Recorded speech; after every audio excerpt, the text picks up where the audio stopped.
والدین سے بدسلوکی کی سزا۔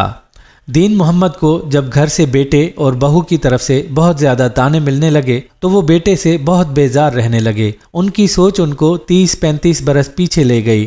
جب ان کا بیٹا سائم 2 سال کا تھا تو اس کی ماں دین محمد کی بیوی اللہ کو پیاری ہو گئی۔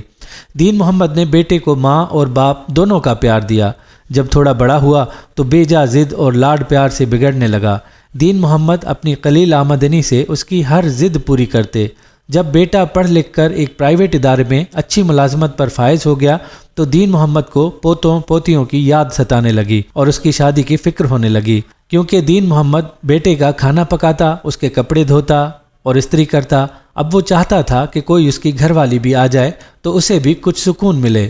آخرکار ایک اچھی جگہ بیٹے کا رشتہ ہوا اور امبرین اس کی بہو بن کر آ گئی۔ شروع میں تو دین محمد کو کھانا ملا، لیکن کچھ ماہ بعد بہو بولی، میں اتنا کام نہیں کر سکتی، بابا آپ اپنا کھانا خود بنا لیا کرو۔ بابا نے بیٹے اور بہو کو دیکھا اور خاموشی سے سر جھکا لیا۔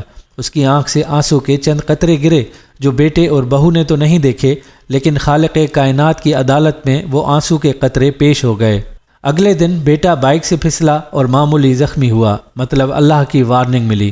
دین محمد پاگلوں کی طرح بیٹے کی خدمت کرتا، لیکن بیٹا جب باپ سے بات کرتا تو جھڑکیوں کی صورت میں، بیٹا بیوی سے بات کرتا تو انتہائی شیریں لہجے میں، لیکن باپ سے بات کرتے ہوئے تلخ لہجہ ہو جاتا۔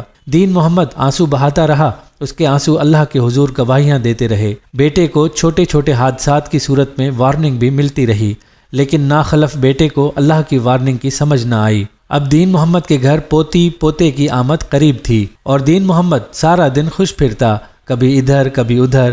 ایک دن دین محمد کو بہو کی جانب سے نیا حکم ملا، بابا میری ماں اور بہن آ رہی ہیں، جگہ کم ہے، آپ کسی دوست کے پاس کچھ دن گزار لیں یا پھر ساتھ والی مسجد کے حجرے میں قیام کر لیں۔